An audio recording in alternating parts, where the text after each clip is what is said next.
Saludos, saludos. Quiero que me ayuden, por favor, diciéndome si me pueden escuchar bien. Bien, gracias. También quiero asegurarme que pueden ver la pantalla compartida de mi clase en escrito. ¿También la pueden ver? ¿Sí? Muy bien, perfecto, perfecto. Hoy vamos a concluir el primer módulo, gloria a Dios, el módulo de la teología del pacto. Y para cerrar, con la ayuda del Señor, como se dice, vamos a cerrar con broche de oro, con lo que es el cumplimiento de todos los pactos, el nuevo pacto en Cristo Jesús. Vamos, por favor, a hacer una oración, si todos me pueden ayudar en entrar en comunión con el Padre y pedirle al Señor que su Santo Espíritu sea quien nos dirija en todo momento. Gracias. Amado Dios, bendito sea tu nombre por siempre. Señor, hoy nos preparamos a cubrir el mayor de todos los pactos, el nuevo pacto en la sangre de Cristo. Y te suplicamos que seas tú, por medio de tu Santo Espíritu, enseñándonos, dirigiéndonos, trayendo, Señor, esta formación permanente en nuestros corazones, para que podamos tener toda esta enseñanza clara, Señor. Quita toda confusión que pueda venir a nuestros pensamientos y que sea el entendimiento, no solamente un entendimiento mental, sino un entendimiento espiritual. Para la gloria de nuestro Señor, así sea. Amén. Amén. Muy bien, amados míos, vamos a ir directamente al punto número 1 de la clase de hoy. Voy a permítame traer una breve introducción y de ahí vamos al punto 1. Iba a ir directo al 1, pero creo que debo decir esto en la introducción.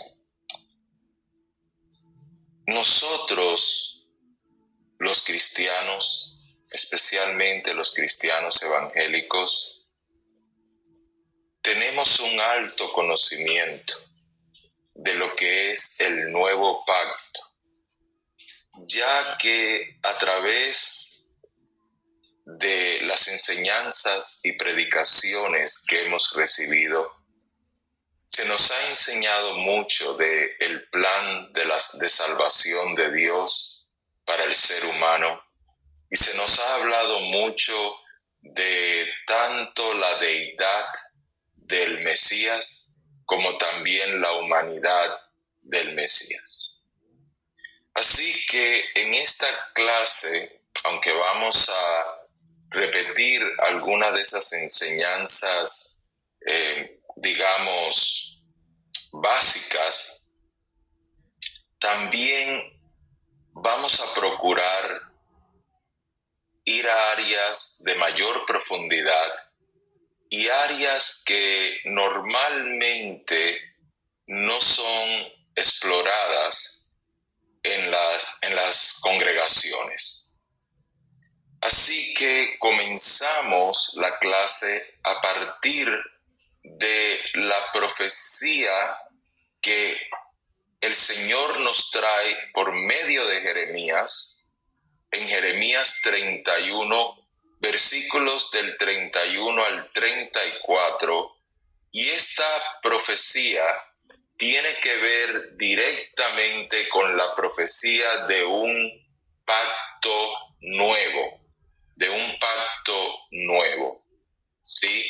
Recuerden que vamos a ir al punto 1A. Recuerden que en el contexto histórico en que esta profecía es traída. Esta profecía se trae cuando Nabucodonosor hace prisionero y posee a todo el pueblo de Israel. Así que este es un tiempo muy amargo. Este es un tiempo donde prácticamente se ha perdido la esperanza para el pueblo de Israel. Imagine en esos momentos difíciles cómo usted se siente cuando hay un momento donde está pasando por un dolor inexplicable, donde usted se pregunta si Dios le ha abandonado, si usted realmente ha caído de la gracia del Señor. Si nunca ha vivido un momento así, pues gloria a Dios. Pero yo sé que pueden algunas personas haber pasado por algo así y entender el contexto de lo que se estaba viviendo cuando el Señor trae la profecía de un pacto nuevo, una esperanza nueva. Curiosamente, cuando hablamos de traer temas pocos conocidos, creo que no son muchos los cristianos que saben que Jeremías y Daniel eran contemporáneos. Daniel fue llevado como prisionero, como esclavo, a Babilonia para que sirvieran a Nabucodonosor. Mientras que Jeremías se quedó en Israel, mayormente en Judá, en la zona de Judá. Recuerden que había una división donde el reino se había dividido en dos partes. Teníamos la parte de Jerusalén, del norte, y teníamos la parte del sur de Judá. Y Jeremías en ese tiempo está profetizándole al pueblo y está diciéndole al pueblo, ustedes han sido infieles a Dios. Y esta desobediencia, esta infidelidad a Dios trae consecuencias. Esa infidelidad a Dios ha abierto las puertas para que Nabucodonosor pueda derrotar a Israel. Tengo también que mencionar que el estilo en que Jeremías escribía era un estilo mayormente poético y metafórico.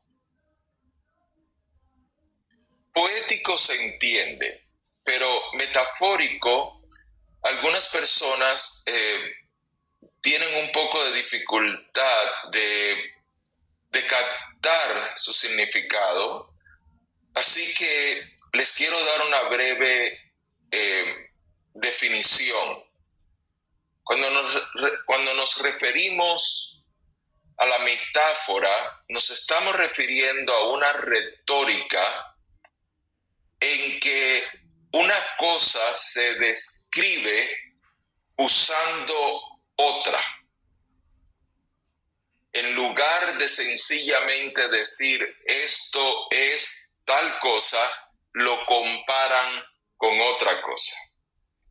Y mantenga en mente mientras estudiamos esta profecía sobre el pacto nuevo o sobre el nuevo pacto, mantengamos presente lo del lenguaje poético y metafórico.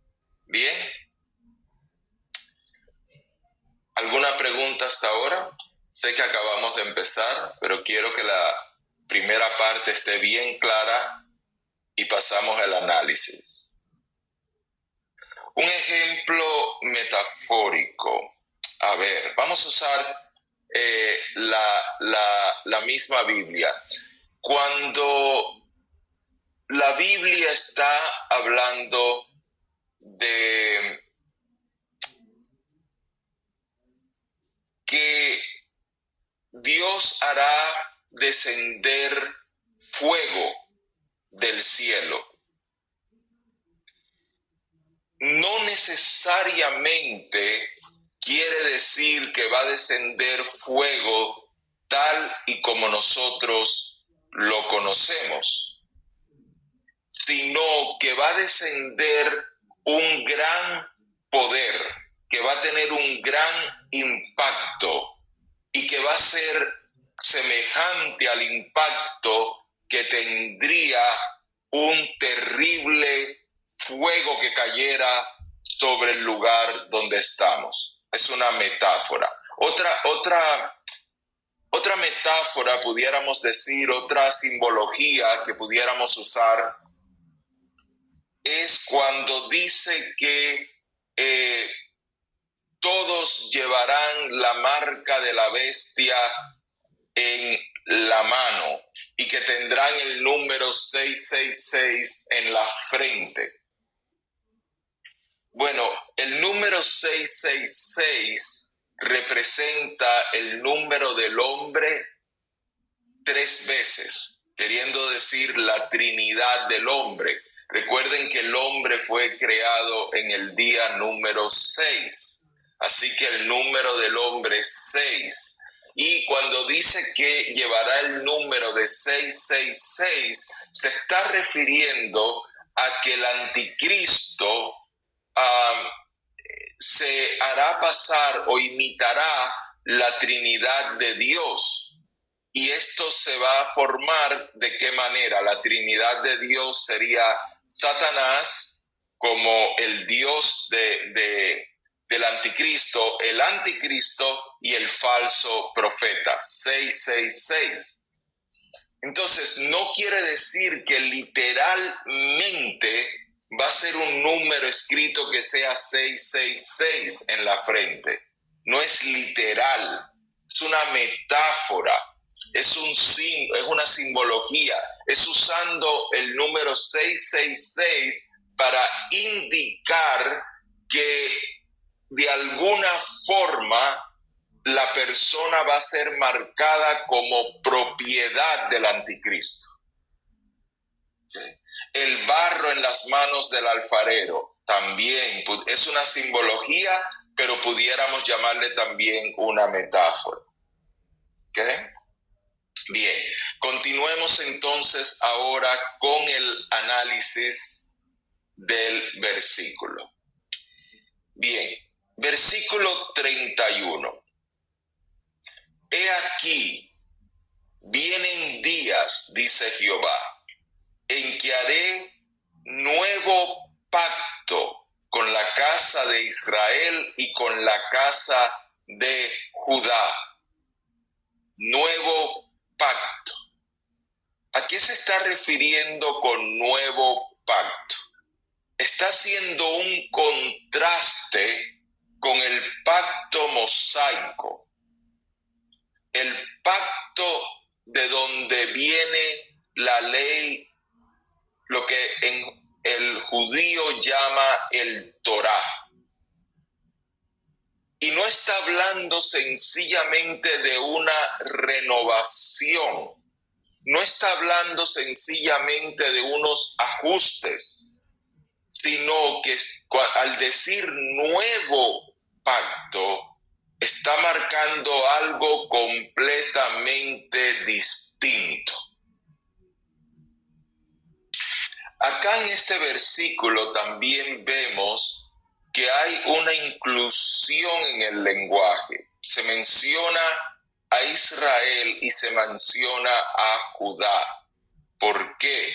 Porque dentro de este nuevo pacto hay una profecía de restauración y unificación de las 12 tribus. Recuerden que este evento babilónico, este evento donde Israel es invadido por Nabucodonosor, fue el evento en que desde ese día hasta 1948 de la época actual, Israel dejó de existir como nación. Por favor, manténgalo presente. Es parte del estudio que estamos haciendo y de lo que le prometí de los conocimientos poco estudiados, ¿sí? Sí, lo voy a repetir, pero estoy enfatizando que cada una de estas partes en que yo estoy trayendo asuntos que normalmente no se enseñan en la iglesia, no se predican o se enseñan en escuela dominical, es importante que usted lo anote en sus apuntes. Bien, desde que Nabucodonosor invadió a Israel y a Judá, desde ese día que se llevó al pueblo cautivo al exilio babilónico, hasta el año 1948 de la época actual, Israel dejó de existir como país. Israel dejó de tener tierra soberana. Israel dejó de existir como gobierno propio.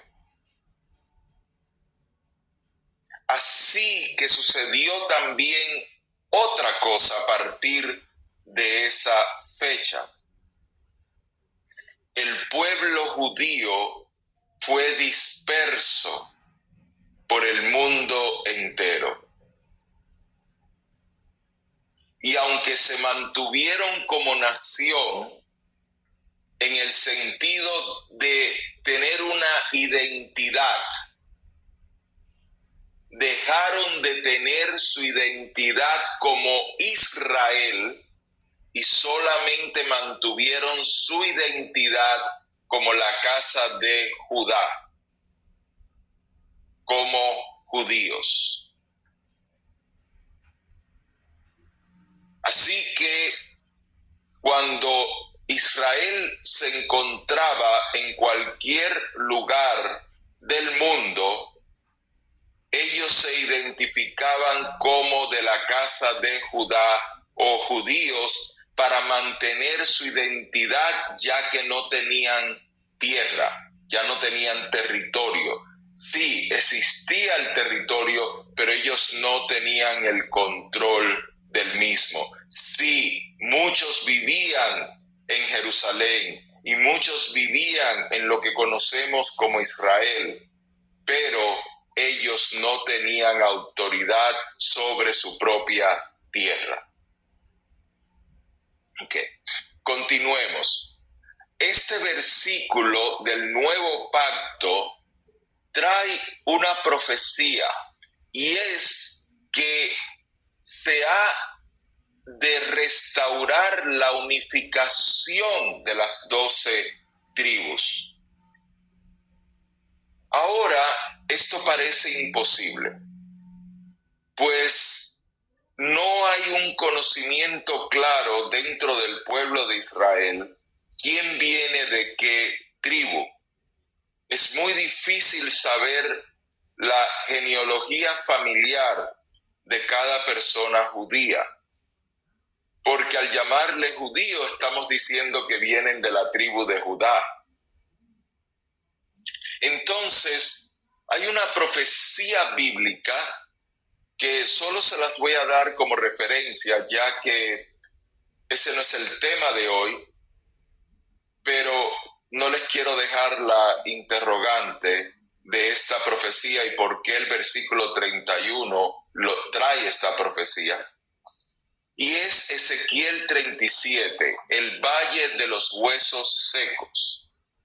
Está hablando de cómo el Señor vuelve a juntar a todo este pueblo que está muerto y que está seco en gran manera y los vuelve a levantar. ¿Okay? Continuemos. Versículo 32. No como el pacto que hice con sus padres el día que tomé su mano para sacarlos de la tierra de Egipto, porque ellos invalidaron mi pacto.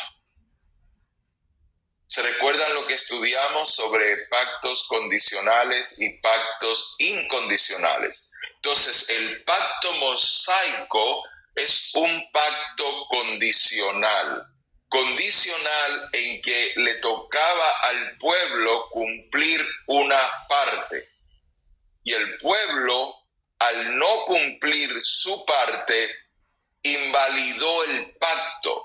Por lo tanto, el pacto mosaico, el cual todavía el pueblo judío sigue hasta la fecha de hoy, la profecía dice que es un impacto inválido, ya no tiene validez. Así que aquella persona que se llena la boca de orgullo de ser judío y de que tiene un trato especial con Dios, ese es un orgullo vano, como todos los orgullos. Eso no es un orgullo real. Ese pacto es inválido. Y el Señor trae aquí una palabra que el Señor vuelve a usar con la iglesia. Dice, aunque yo fui un marido para ellos, dice Jehová. Aquí el Señor trae la metáfora del matrimonio y de lo que se espera de un matrimonio. Repito, en este versículo 32, el Señor está hablando de que su relación con el pueblo de Israel fue una relación matrimonial, una relación íntima, como la que él no había tenido con otro pueblo hasta ese entonces, a ese nivel de intimidad. Pero Israel es llamada una nación adúltera, una nación infiel, y por lo tanto ellos invalidaron el pacto mosaico. Así que aquí vemos que el problema no estuvo en Dios, porque Dios se mantuvo fiel. El problema estuvo en el pueblo. La imagen nupcial que vemos aquí luego se repite entre Cristo y la iglesia. Y vemos que Cristo habla de tener una unión nupcial con nosotros, pero que está pendiente la celebración de las bodas del Cordero. Queriendo decir que todavía nos toca velar y estar atentos, al igual que la novia lo hacía. Es importante que quede bien claro cómo el Señor, en esta profecía del nuevo pacto, cómo el Señor incluye esta imagen nupcial. Porque usualmente esta parte se pasa desapercibida cuando estamos leyendo este versículo. Porque el Señor nos habla de que tenemos que ser como una novia que está esperando al novio. Y el Señor también en el Nuevo Testamento usa la metáfora de las 10 vírgenes para indicarnos el estado de su iglesia. Recuerde que la nación de Israel no era una nación virgen, así que la metáfora de las 10 vírgenes no se refiere a Israel como algunos implican. La metáfora de las 10 vírgenes se refiere exclusivamente al estado de la iglesia cuando Jesús venga. 5 van a estar apercibidas y 5 van a ser insensatas, queriendo decir la mitad de la iglesia se va con él y la mitad de la iglesia se queda en la tribulación, en la gran tribulación. Versículo 33. Pero este es el pacto que haré con la casa de Israel después de aquellos días, dice Jehová. Pondré mi ley en su mente y la escribiré en su corazón, y yo seré a ellos por Dios, y ellos me serán por pueblo. Aquí el Señor profetiza la ley interna o interior.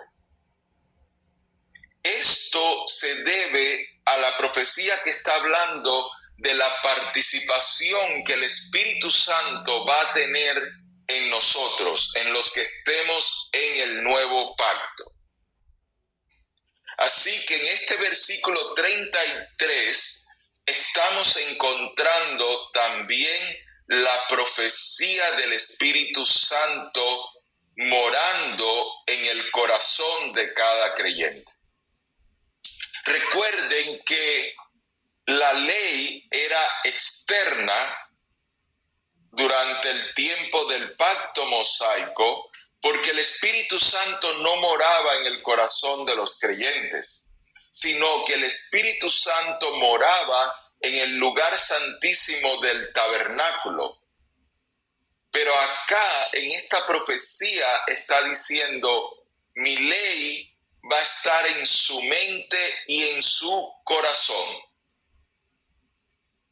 A su vez, esto implica que el Señor iba a tratar con nosotros tanto en nuestro razonamiento mental, queriendo decir, indicando la parte que nosotros íbamos a tener en recibir esta promesa, en recibirla, ya que no solamente está hablando del corazón, que el corazón significa, es símbolo o una tipología de lo espiritual, sino está diciendo también en su mente. Aunque este pacto es unilateral, porque es un pacto solamente tomado por Dios y no le hace falta nuestra participación, sí el Señor muestra cómo nosotros vamos a tener una participación relacional, o sea, de decisión en la relación. O lo recibimos o lo rechazamos. Como dice la profecía, a los suyos vino, pero los suyos no le recibieron. Como dice también el Señor, he aquí que yo estoy a la puerta y llamo.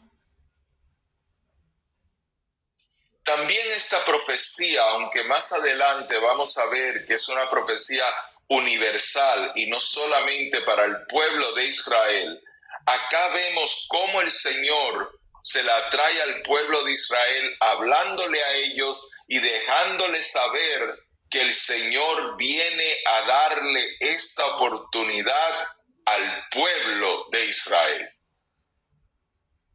No ignora el trato de la relación que tiene con el pueblo de Israel, sino que les especifica que le va a dar esta oportunidad. ¿Cómo vamos? Acá, en esta parte donde dice, escribiré en su corazón, está diciendo también que se va a acabar la necesidad de un mediador. Recuerden que en este entonces, cuando Dios trae esta profecía a través de Jeremías, el pueblo no podía ir directamente a Dios. El pueblo tenía que ir a Dios por medio del profeta o del sacerdote, pero no podía ir directamente. Ahora, en esta profecía, escribiré en su corazón y yo seré a ellos por Dios y ellos me serán por pueblo. Aquí se rompe la necesidad de un intermediario. Cuando la expresión dice, y yo seré a ellos por Dios, está hablando directo, pero para que no quede duda, está diciendo, y ellos me serán por pueblo, y en esa parte se refiere a la comunicación. Cuando dice, y yo seré a ellos por Dios, está diciendo, yo les hablaré directamente. Y cuando dice, y ellos me serán por pueblo, está diciendo, y me hablarán directamente. Versículo 34. Y no enseñará más cada uno a su prójimo, ni cada uno a su hermano, diciendo, conoce a Jehová, porque todos me conocerán, desde el más pequeño de ellos hasta el más grande, dice Jehová, porque perdonaré su maldad y no me acordaré más de su pecado. Vamos por parte aquí. Vamos a hablar del conocimiento que el Señor aquí está ofreciendo, el conocimiento. Cuando el Señor dice, y no enseñará más cada uno a su prójimo, el Señor no está hablando de que no enseñemos la palabra de Dios, pues el mismo Jesús nos manda a discipular a las naciones. Lo que el Señor está diciendo es que ya el Evangelio no va a ser exclusivo como el pueblo de Israel lo tenía. Atención a esto. El pueblo de Israel no era dueño de Dios. El pueblo de Israel había sido llamado a evangelizar a los otros pueblos. Pero Israel tenía celo de Jehová y quería a Dios solo para ellos. Era un egoísmo espiritual. Por eso, por ejemplo, Jonás no quería ir a predicarle a Nínive. Por eso ellos no trataban a los gentiles que se convertían al judaísmo como su igual, sino que los llamaban prosélitos. Prosélitos. Prosélito es uno que se convierte a una religión. Entonces no le daban el mismo estatus. Dios aquí en el versículo 34 está diciendo, ya no será así, porque desde los más pequeños, queriendo decir los de menor rango, porque esa era su manera de ellos entender la profecía. Ellos, a los que se convertían, como ya les dije, le llamaban prosélitos para darle una categoría menor. Entonces el Señor dice, desde el más pequeño de ellos hasta el más grande, podrán conocer a Jehová directamente. Entonces quiere decir que el conocimiento de Dios sería un conocimiento universal, y que todo ser humano en el planeta iba a tener la oportunidad de contar con una relación directa y personal con el Señor. La otra parte que habla del perdón completo, cuando da una promesa que dice que olvidará sus pecados. ¿Por qué el Señor dice olvidar cuando el Señor no puede olvidar? Porque el Señor es omnisciente y tiene conocimiento de todo. El Señor habla de olvidar para marcar una expresión radical. Por favor, atención a esto. Muchas de las palabras que vemos en la Biblia, tanto en el Antiguo Testamento como en el Nuevo Testamento, tienen propósitos específicos y no las podemos pasar por alto. Así que el Señor usar la expresión olvidar también en cierta forma es una metáfora. Porque, aunque no le podemos llamar metáfora realmente, pero en cierta forma lo es, porque el Señor no está olvidando literalmente. El Señor lo que está haciendo es marcando su sentir. Como cuando Él dice, ya no haré memoria de ello. ¿Okay? Pues dice, no me acordaré más de su pecado. No lo traeré, no se lo sacaré en cara, en otra forma de decirlo, en nuestra forma de hablar. ¿Okay? No se lo reprocharé. Eso es lo que el Señor está diciendo. Así que cuando Dios nos perdona, su perdón es verdadero, no es como nosotros.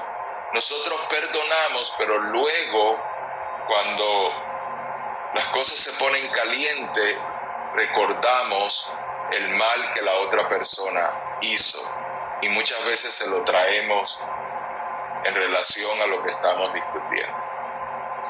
Dios no es así y esa es la única promesa que puede cumplir eso, es por el nuevo pacto que es en la sangre de Cristo. De lo contrario, sería imposible que esta promesa Dios la hubiera hecho con tanto ahínco, con tanta fuerza. Vamos ahora al punto C. Todavía estamos en el 1, en el 1. En el 1C. Aquí quiero traer unas observaciones de implicaciones teológicas menos conocidas. Aunque ya he traído varias, pero quiero traer otras que no están directamente en los versículos que acabamos de estudiar. Número 1, C1, anticipación de la era mesiánica. Los primeros cristianos tomaron estos versículos y empezaron a predicar que la era mesiánica se había cumplido porque Jesús había dado cumplimiento a este nuevo pacto. En la teología judía no se ve así. Para ellos, el nuevo pacto profetizado en Jeremías no es ningún nuevo pacto. Para ellos es el mismo pacto que es llevado a una espiritualidad mayor. Entonces, cuando los primeros judíos se convirtieron a Cristo, ellos se dejaron de llamar judíos. Y uno de los problemas más grandes de aquella época, de la división de la iglesia de aquella época, era con los judíos que venían a Cristo, pero querían seguir siendo judíos, y por eso es que el autor que desconocemos escribe la carta a los hebreos. Y en la carta a los hebreos se dice, ha comenzado la era mesiánica. El Mesías ya llegó, el Mesías ya vino. Por lo tanto, tenemos que entrar en el nuevo pacto. Y por eso, como vamos a ver en un momento, Hebreos insiste tanto y recalca tanto que el nuevo pacto es un mejor pacto y que el pacto antiguo ha quedado obsoleto. 2. C2. Dimensión escatológica. La primera iglesia también comenzó a predicar que la venida del Mesías hablaba del cumplimiento y de la realización plena en el escatón, E-S-C-A-T-O con tilde N, escatón, que quiere decir el fin de los tiempos. Escatón, quiero que aprendan esta palabra, es un término que viene del griego y que significa último o final. ¿Por qué la iglesia primitiva entendió que deberían de predicar sobre la realización plena en el escatón o en el fin de los tiempos? Por el mismo sentir que tenemos hoy la mayoría de los teólogos cristianos evangélicos. Yo les dije que Jeremías y Daniel eran contemporáneos, ¿recuerdan? Bueno, Jeremías, Dios lo usa para traer esta profecía del nuevo pacto, y a Daniel Dios lo usa para traer la profecía de las 70 semanas. Las 70 semanas hablaban de la llegada del Mesías y del cumplimiento de los tiempos. Cuando llegamos a la semana número 69, aparece nuestro Señor Jesucristo, nace nuestro Señor Jesucristo como hombre. Y el reloj se detiene, porque en el arrebatamiento de la iglesia comienza la última semana, la del reinado del anticristo aquí en la tierra, y la celebración de las bodas del Cordero en el tercer cielo, en el paraíso. Así que el mensaje de la llegada mesiánica de Jesús establece un nuevo pacto y también el cumplimiento del comienzo del fin. ¿Verdad que sí es tremendo? Yo siento la presencia de Dios. Es realmente la perfección de la Biblia. Es impresionante. No se equivoca ni por una tilde. Es perfecta la palabra de Dios. Es perfecta. Sí, yo alabo al Señor. Cuando yo estoy preparando estos estudios, el Señor también me recuerda su grandeza. Quiero ir al punto 3 que ya se los mencioné, y aunque en el bosquejo que les voy a enviar se los detallo, acá solamente se los quiero decir por arribita. ¿Sí? La relación con el judaísmo rabínico sobre el nuevo pacto.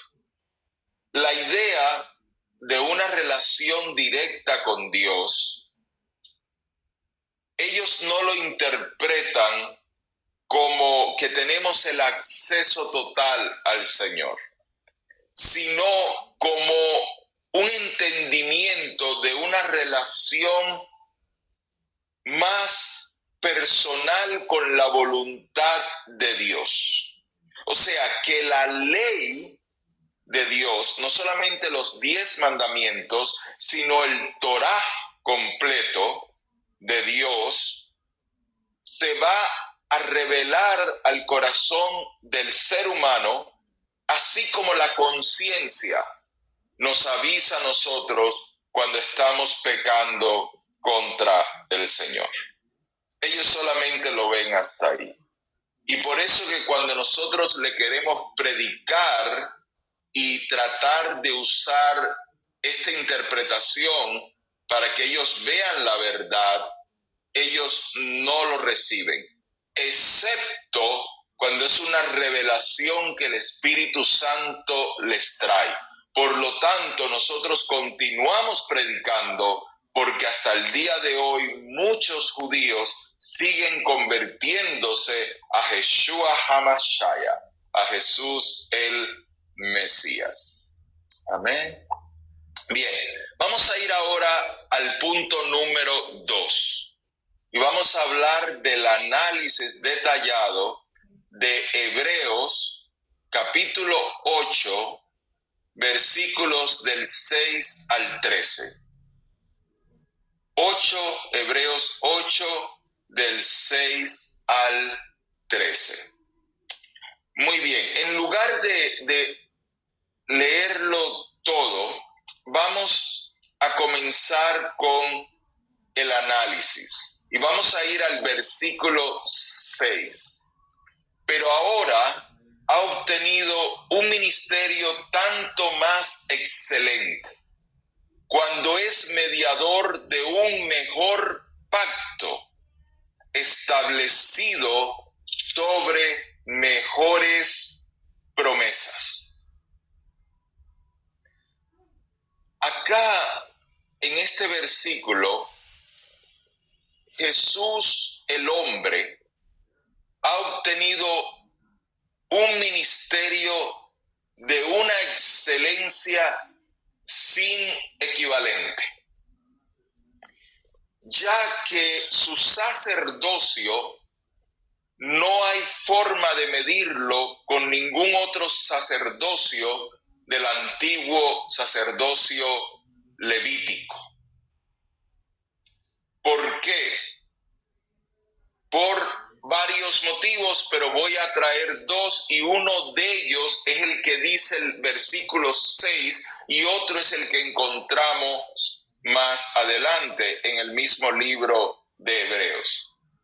El versículo 6 dice que Él es mediador de un mejor pacto, de un pacto superior.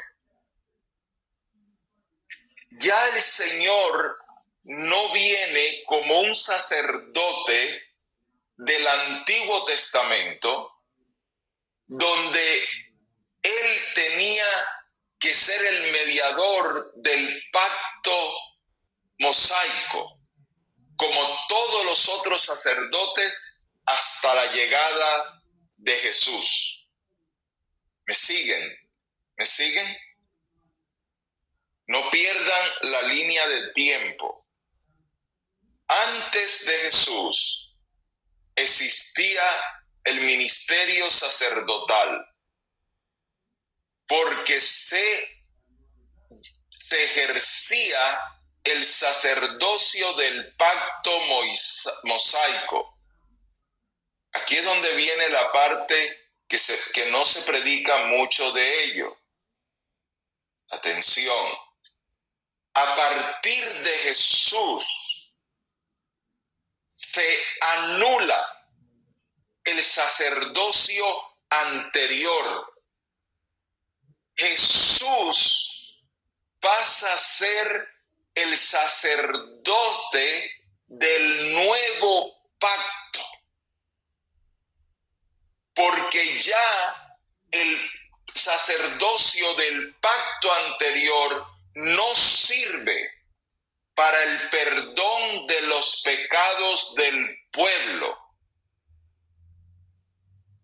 El sacerdocio de Jesús es un sacerdocio más excelente por cuanto es mediador de un mejor pacto, porque este pacto nos limpia de todo pecado para siempre. Y el sacerdocio del pacto mosaico solamente limpia al pueblo de sus pecados por un año. Por lo tanto, ya no se trata de que podemos ir y vivir con el antiguo pacto, porque ese pacto está anulado, como lo vamos a ver en el versículo 7, 8 y 9. Por eso el Señor habla de que nosotros, los creyentes, seremos reyes y sacerdotes, porque los sacerdotes del pacto anterior ya no existen. Ya no hay sacerdocio basado en la casa de Israel. Por eso ya ellos no tienen el lugar del sacrificio. Por eso ya ese lugar de sacrificio dejó de existir. Por eso es que quieren volver a construir el templo y lo van a hacer cuando el anticristo, pero ya ese no será un sacrificio de Dios, sino será un sacrificio para Satanás, no para Dios. No de Dios, sino para Dios, mejor dicho. Usé la palabra incorrecta, no es de sino para Dios. Bien, vamos entonces ahora a leer versículos 7 al 9. Porque si aquel primer pacto hubiera sido sin defecto, ciertamente no se hubiera procurado lugar para el segundo. Porque reprendiéndolos dice: he aquí vienen días, dice el Señor, en que estableceré con la casa de Israel y con la casa de Judá un nuevo pacto. Está haciendo referencia a la profecía de Jeremías. Versículo 9. No como el pacto que hice con sus padres el día que los tomé de la mano para sacarlos de la tierra de Egipto, porque ellos no permanecieron en mi pacto y yo me desentendí de ellos, dice el Señor. Se desconectó. Ya el Señor no está sujeto a ese pacto. No importa cómo lo quieran poner, amados. No importa la forma en que quieran persuadirnos. Si nosotros somos cristianos, si nosotros creemos en el Nuevo Testamento, nosotros no podemos vivir en el Viejo Testamento. Nosotros no podemos vivir en el antiguo pacto. Yo creo que eso aquí está recontra claro. Y no debería ni siquiera de seguirlo insistiendo, pero porque más de uno va a querer volver al antiguo pacto. En el antiguo pacto ya no hay sacerdote, ya no hay intermediario. Y Jesús no es intermediario del antiguo pacto. Cuando dicen, pero Él no vino a abolir la ley, sino a cumplirla, sí, Él la cumplió. Por eso pudo establecer el nuevo pacto. Pero el antiguo pacto se cumple en el nuevo pacto, pero no podemos seguir viviendo con antiguo y nuevo, sino que el nuevo toma el lugar del antiguo y de todos los otros. El nuevo pacto es la culminación, es el cumplimiento de todos los otros pactos. El querer vivir en dos pactos es como querer vivir en el mundo y en Cristo. Es querer vivir en dos lugares a la vez. O somos de Cristo o no somos de Cristo. Amén. Bien, quiero enfatizar acá en este punto B que un nuevo pacto implica la insuficiencia y por lo tanto la obsolescencia del primero. Porque como lo dice la Escritura, si el primero hubiera servido, entonces no tendríamos la necesidad del segundo. Vamos ahora a leer, vamos al punto C, que es la promesa del nuevo pacto que está entre los versículos del 10 al 12. Del 10 al 12. Así que vamos a leer versículos 10 al 12. Porque este es el pacto que haré con la casa de Israel después de aquellos días, dice el Señor. Pondré mis leyes en la mente de ellos y sobre su corazón las escribiré. Y seré a ellos por Dios y ellos me serán por pueblo. Suena familiar, ¿verdad? Y ninguno enseñará a su prójimo, ni ninguno a su hermano diciendo, conoce al Señor, porque todos me conocerán, desde el menor hasta el mayor de ellos. Versículo 12, porque seré propicio a sus injusticias y nunca más me acordaré de sus pecados y de sus iniquidades. Ok, voy ahora a traer unas observaciones, pero quiero leer aquí la pregunta, que ustedes me están trayendo. Muy bien. Dice mi hermana Yudelka, dice, muchos usan esa explicación para omitir el diezmo, ya que dicen que es del antiguo pacto. Ok, muy bien. Las personas, cuando se habla del diezmo, hay unos sentimientos extremadamente fuertes, porque a las personas se le puede tocar todo, hasta la mujer, los hijos, todo, menos el dinero. Cuando a usted le toca algo a la persona, y esto se ve en todo el mundo, a los mafiosos no les importa nada excepto si le tocas el dinero. A los políticos no les importa nada excepto si le tocas el dinero. O sea, esto es mundial, totalmente. Y la iglesia no se escapa de ello, ¿sí? Porque lo del diezmo no debería de ser ni siquiera un tema. Pero lo usan de los dos lados. Lo usan de un lado o mal usan de un lado, donde le quieren poner al pueblo un yugo terrible y lo quieren llevar y le quieren exprimir hasta el último centavo y le sacan que el diezmo y que las primicias y que los pactos y que todo lo demás, hasta que la persona no termina dando el 10, sino el 30, el 40, el 50. Hasta le dicen que pueden tomar hipotecas en su vivienda para sacarle plata. Y después tenemos por el otro lado a las personas que quieren ser tacaños con Dios. En el mundo gastaban en discoteca, en el mundo gastaban en comprarse barcos o botes o comprarse carros de lujo, pero para las cosas de Dios quieren que todo se lo regale. Tenemos los dos extremos. Pero cuando vamos a lo que es de los diezmos, la palabra diezmo la encontramos antes de que exista la ley, antes del pacto mosaico. Y vemos que esto no se estableció en ningún pacto.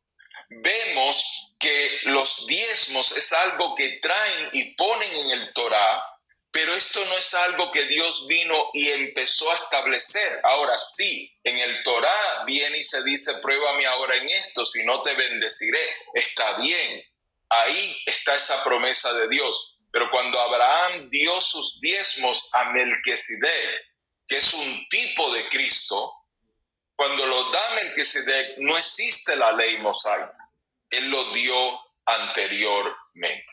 Así que hoy día, cuando nosotros estamos ofrendando para Dios, nosotros no debemos de ser tacaños con el Señor, porque todo viene de Él. Y cuando hablamos de dar un diezmo, estamos hablando de dar un 10%, pero si antes las personas, sin el conocimiento pleno que tenemos hoy día, daban un 10% para Dios, ¿cuánto más no debo dar yo voluntariamente, sin ninguna maldición? Porque yo no estoy bajo la maldición de la ley. ¿Cuánto más no debo de dar yo hoy?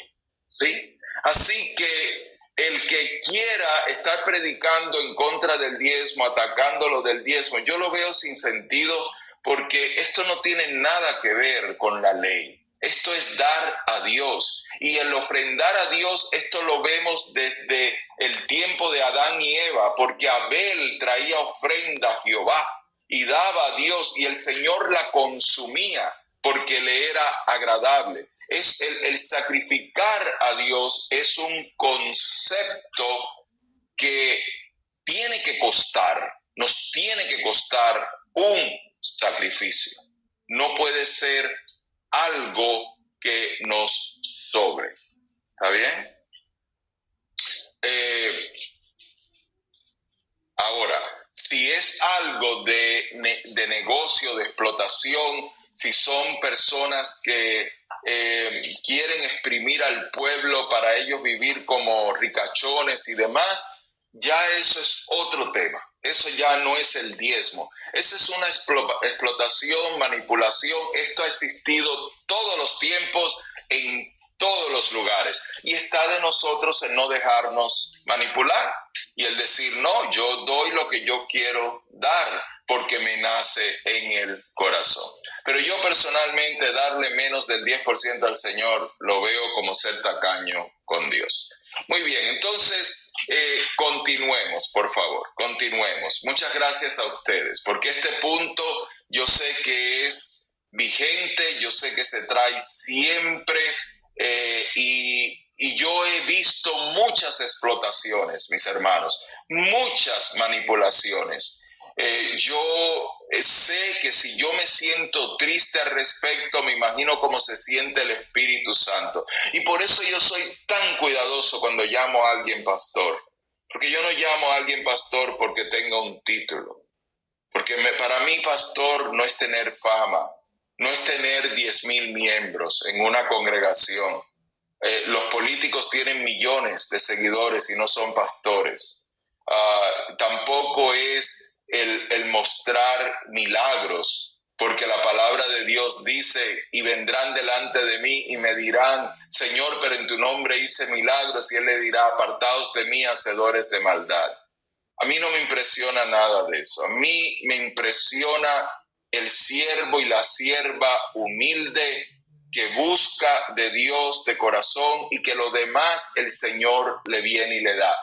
A mí no me molesta ver a un pastor viviendo bien y ver a una pastora vistiendo bien, ni a nadie, que el que lo tiene, gloria a Dios que lo puede tener, porque si no eso se llama envidia. Pero no voy a dejar que me manipulen para exprimirme, para que mis hijos no tengan ni qué ponerse y ellos estén con anillos de diamante. No, eso no agrada al Señor y no voy a dejar que me manipulen de esa manera. Perdón, prediqué y no debí haberlo hecho. Vamos a seguir. En el versículo 13 vemos cómo se habla otra vez, enfatiza lo del primer pacto. Así que en el nuevo pacto no está negando que el anterior existió y que tuvo su valor, porque como ya lo estudiamos, tuvo el valor de preparar el camino para el nuevo pacto. Pero la perfección del mismo se cumple en el nuevo pacto. Amén. Amén. Vamos entonces, hermanos, al último punto que vamos a cubrir hoy en la clase, aunque yo en el bosquejo le voy a enviar mayor material. Vamos a analizar en el tercer punto otros versículos claves con esta enseñanza. Y tenemos que comenzar, o sea, el 3A sería Mateo 26, 28. Mateo 26, 28. ¿Okay? Vamos a ir aquí para poderlo leer. Porque esta es mi sangre del nuevo pacto, que es derramada por muchos para remisión de los pecados. Yo les dije que habían dos aspectos del sacerdocio de Jesús que lo hacían a él sacerdote o ministro de un mayor, excelente sacerdocio o ministerio. Uno es el que ya explicamos, que tiene que ver directamente con el nuevo pacto. El segundo se refiere al valor del sacrificio, la ofrenda del sacrificio, para que lo entendamos mejor. La ofrenda del sacrificio la proveyó Jesús mismo. El sacerdote del Antiguo Testamento o del pacto mosaico dependía de la sangre de un animal. En el caso de Jesús, la sangre fue su propia sangre. Y en este caso no fue en forma metafórica, no fue en forma simbólica, fue en forma literal, real, directa. Jesús derramó hasta la última gota de sangre. Y la Escritura toma el cuidado de decirnos que Él derramó hasta la última gota de sangre, porque cuando Él muere, a Él lo atraviesa una lanza en su costado, y del costado brota agua y sangre. ¿Por qué? Porque a la persona morir y al dejar de circular la sangre, ésta se separa del agua del cuerpo. Y ahora la sangre de Jesús se derrama hasta lo último que le quedó a Él por dentro. Así que aunque tiene la parte simbólica de la sangre del sacrificio, que era el sacrificio que el sumo sacerdote presentaba en el lugar santísimo, en este caso, la sangre de Jesús que es derramada no se pierde en la tierra, no se queda ahí en un sepulcro, sino que la sangre de Cristo, Él la toma totalmente y la lleva a la presencia del santuario verdadero de Dios en el cielo, en el tercer cielo, y Él la presenta. Por eso Jesús dice, porque esta es mi sangre, pero lo dice al referirse al vino en forma simbólica. O sea, el Señor nos deja el vino de la Santa Cena en forma simbólica de lo que es literal, de lo que es real, que es su sangre. De esta forma, este versículo también nos recuerda que los pactos usualmente llevaban algún tipo de señal como sello. Por ejemplo, el pacto noético llevó el arco iris. ¿Se recuerdan? Entonces, ahora mi hermana Diana, voy a su pregunta. Entonces, en este pacto también tiene que haber una señal, y la señal es la sangre del Cordero de Dios. Bien, la hermana Diana pregunta por qué no le rompieron las rodillas y para ese entonces lo rompían para estar seguro que murió. Claro, la Biblia trae profecía de que ninguno de sus huesos serían rotos. Sin embargo, también dice que Él fue molido por nuestros pecados. Quiere decir que sus coyunturas se soltaron y el dolor fue extremo. Pero le atraviesan la lanza en lugar de partirle las rodillas para que se cumpliese la profecía de que a él no le iban a quebrantar ninguno de sus huesos. Así que con la lanza ellos sabían si él estaba vivo o muerto, porque si hubiera estado vivo no se separaba el agua de la sangre. Amén. Amén. Sí, si nos vamos a la parte de anatomía, una vez escuché a un médico predicando y nos predicó, así como usted está diciendo, hermana Rubia, todo lo que Jesús pasó y vivió en ese momento. Fue tan terrible, yo no pude terminar de escucharlo. Fue demasiado impactante para mí escuchar cómo fue el sufrimiento de Jesús. Quiero hablar algo también del sacrificio de Jesús como cumplimiento.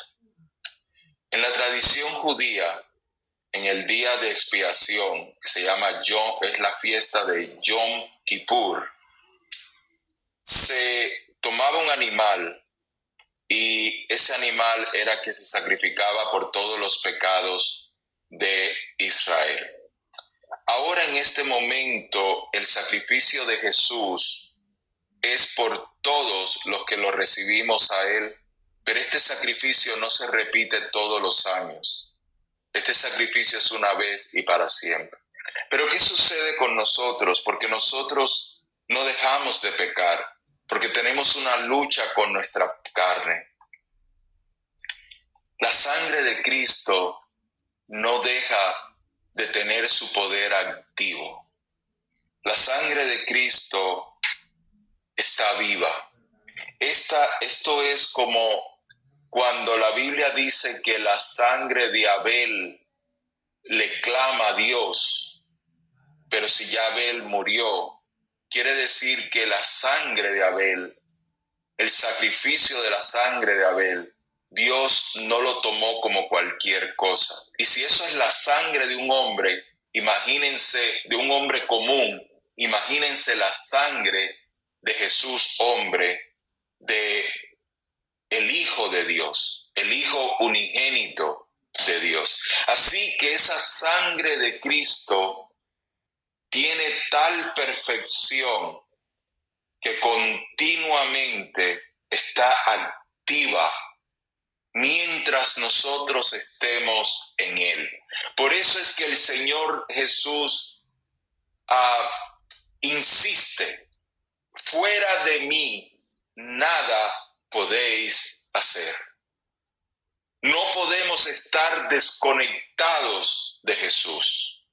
No podemos tener salvación sin Jesús. No podemos vivir una vida ignorando el sacrificio de Jesús y creyendo que somos salvos solamente porque mi mamá es cristiana o mi papá o mi abuelo. No. Esto es de uno en uno. De uno en uno.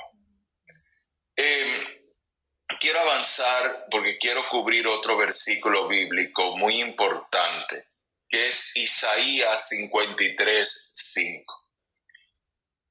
Isaías 53 podemos llamarle el Evangelio del Antiguo Testamento. El Evangelio del Antiguo Testamento. ¿Por qué? Porque Isaías 53 profetizó al pie de la letra el sacrificio que iba a constituir el nuevo pacto. Estamos hablando de cómo el nuevo pacto sería posible.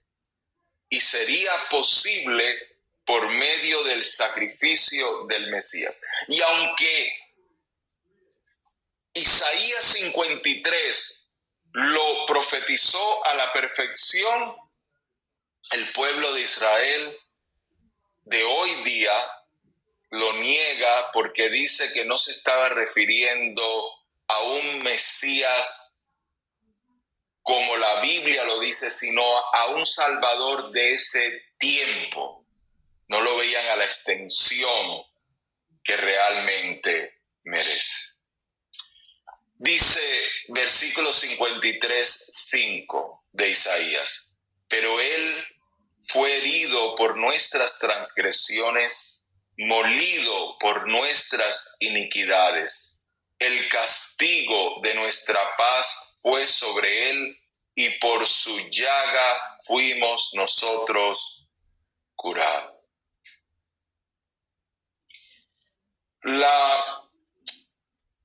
Esto no hay ni siquiera que interpretarlo mucho. Quiero ir a un punto donde dice herido, la parte de herido por nuestras transgresiones, molido por nuestras iniquidades. Cuando el animal de sacrificio en el Antiguo Testamento se sacrificaba, se mataba, no se le daba una paliza a palos para matarlo, sino que se degollaba para que su sangre fuera el perdón del pueblo. Entonces, Isaías 53:5, en la perfección de la palabra de Dios, hace una distinción tan marcada que la primera vez que yo tuve esta revelación del Señor, yo lloré. Yo lloré y no se lo niego, porque yo no podía entender por qué el Señor me dejaba, me abría los ojos para yo poder ver esto. Cuando dice fue herido por nuestras transgresiones, está hablando de los pecados. Cuando dice molido por nuestras iniquidades, la iniquidad está hablando de la raíz de la maldad. No solamente los pecados de lo que hicimos, sino la raíz de la maldad que existe en nosotros. Aquello, la concupiscencia, aquello que nos lleva a amar el pecado.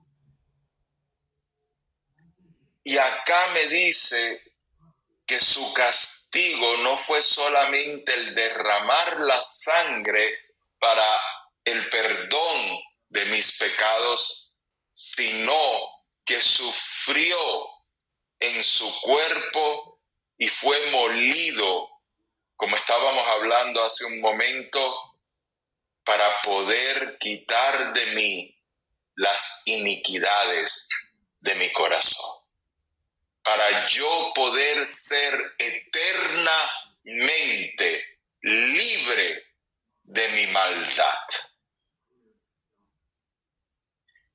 En esta grandeza del Señor, ahora podemos entender por qué solamente no le cortaron la cabeza y ya, como hicieron con Pablo, que a Pablo solo le cortaron la cabeza, porque él tenía que pagar el precio por su dolor de nuestra maldad. También la Biblia habla de que por su llaga fuimos nosotros curados. A esto quiero darles otro versículo que está en el Salmo 103, versículo 3. Aquí no está en el estudio. Le invito a que lo escriba y lo lea. Salmos 103, versículo 3. donde se nos dice que Él no solamente perdona nuestros pecados, sino que también sana nuestras enfermedades. Ahora, ¿por qué les traigo este punto? Porque aquí hay una diferencia de interpretación entre la doctrina bautista y la doctrina pentecostal. Las dos doctrinas son evangélicas, porque la doctrina bautista es evangélica y la doctrina pentecostal es evangélica. Pero el énfasis que le pone cada una de estas doctrinas es diferente y yo quiero resaltarlas.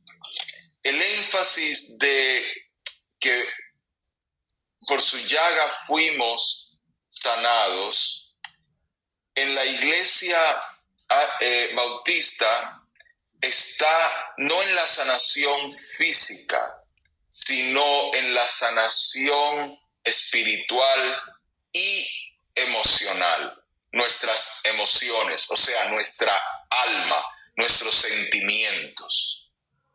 Aunque eso es cierto, que eso es lo que implica, no podemos quitarle el valor de la sanidad física como lo enseña la iglesia pentecostal, porque como les mencioné en el Salmo 103, versículo 3, especifica las dos sanidades separándolas en el mismo versículo.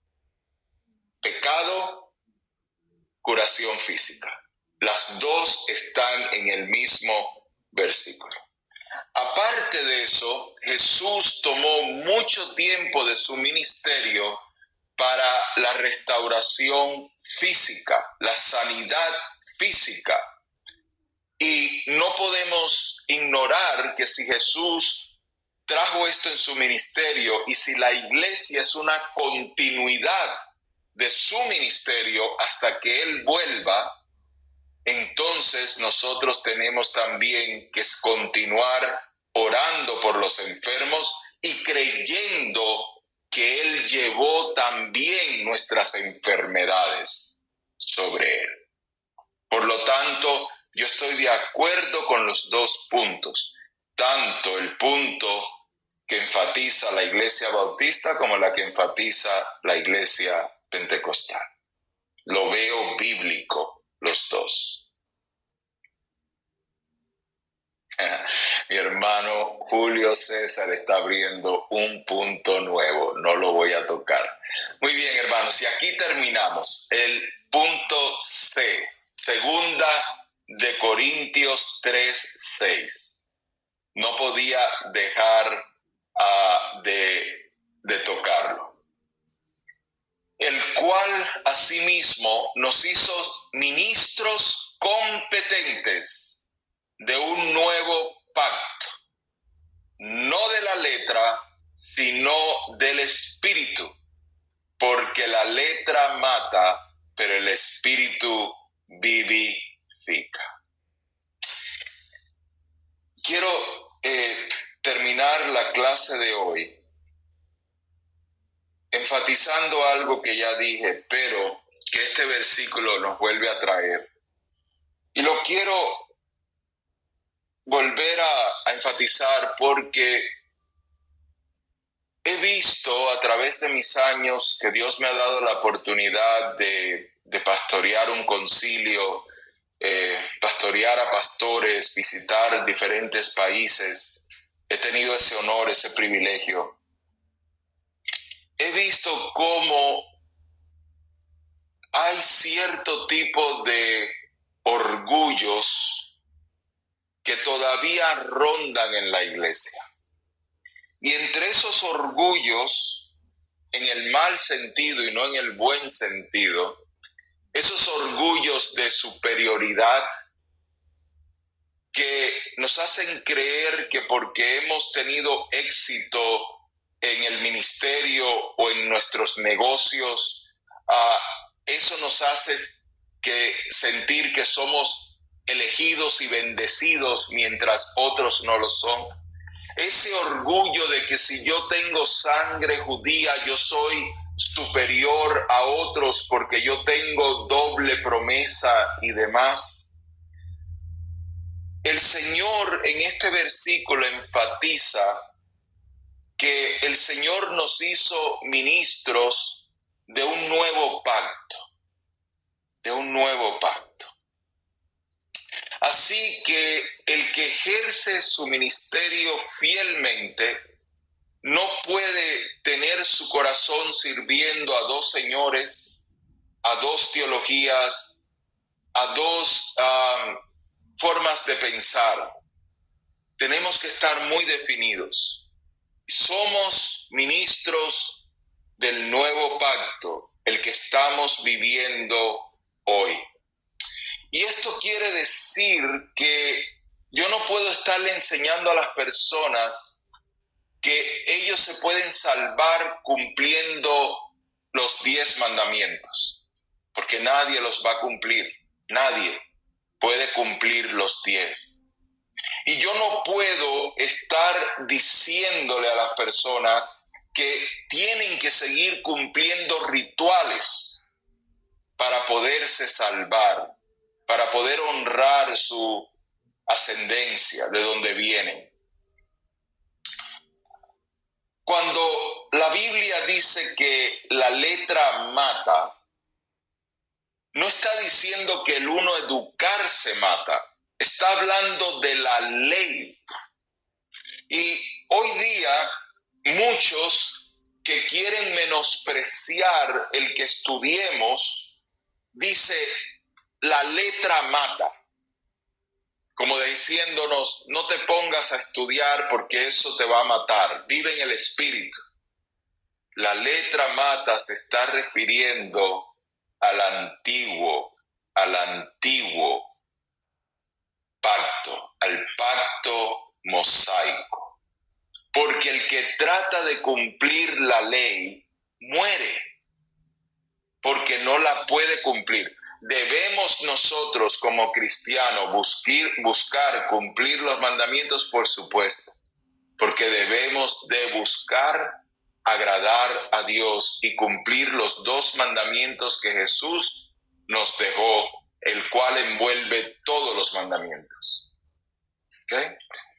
Pero cuando dice que el Espíritu vivifica, está hablando de la obra que hace el Espíritu Santo en nuestro espíritu en el interior. Y esta obra solo es posible solamente por Jesús. Entonces, ¿por qué la palabra dice que en el nuevo pacto el Señor va a unir a la casa de Israel y a la casa de Judá? Porque Dios eligió a Israel como el medio, el vehículo por donde iba a venir el Salvador del mundo. Dios separó a una nación para que en esa nación todas las naciones fueran bendecidas. Y por lo tanto, Dios no se olvida de esa nación. Pero esa nación hoy día, para poderse salvar, necesita salvarse por Cristo, no por el antiguo pacto, sino en el nuevo pacto. ¿Estamos claros? ¿Sí? El Señor sigue amando a Israel. El Señor sigue teniendo trato con Israel. El Señor va a volver a defender a Israel contra el anticristo. Pero la salvación no es por el antiguo pacto, es por el nuevo pacto, por el pacto en la sangre de Cristo. Amén. Vamos a orar, hermanos, para cerrar esta clase. Señor, gracias por tu presencia, gracias por tu respaldo y por tu amor.